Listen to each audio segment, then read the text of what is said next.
Zahărul stimulează aceiași centri din creier precum cocaina sau heroina.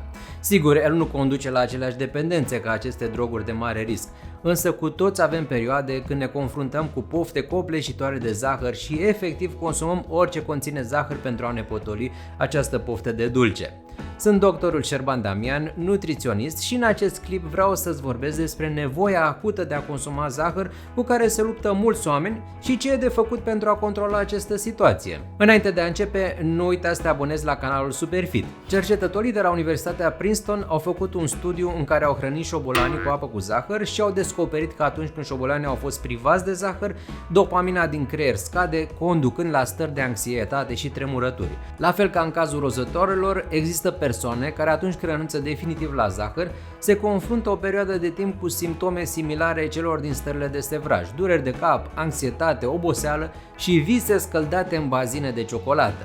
Într-un alt studiu, un grup de persoane au eliminat timp de 2 săptămâni tot zahărul și îndulcitorii hipocalorici, iar rezultatele au fost de-a dreptul uimitoare. Toleranța lor pentru gustul dulce s-a schimbat complet. 95% dintre subiecți au raportat că alimentele și băuturile pe care le-au consumat ulterior aveau un gust mai dulce. Peste jumătate au raportat că poftele intense s-au diminuat după 2-3 zile, iar 80% nu au mai simțit simptome similare sevrajului după 6 zile.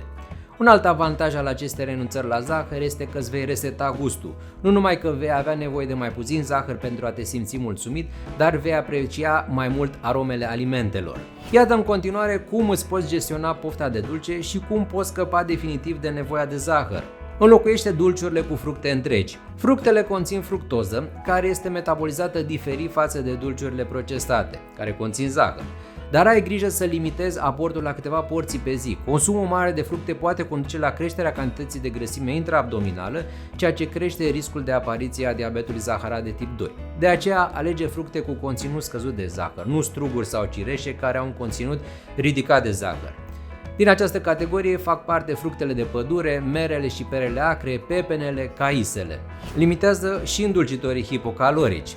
Deși se știe că anumite băuturi dietetice sau fără zahăr ajută multe persoane aflate la dietă să treacă mai ușor prin acest proces, cercetătorii ne sfătuiesc să reducem și chiar să eliminăm tot ceea ce înseamnă îndulcitori hipocalorici, precum aspartam, sucraloză, zaharină, chiar și stevia, deoarece consumarea de cantități mari ne poate face să dorim și mai mult să mâncăm dulce. Având un gust diferit, tendința este de a consuma mai multe din astfel de produse pentru a fi pe deplin mulțumiți.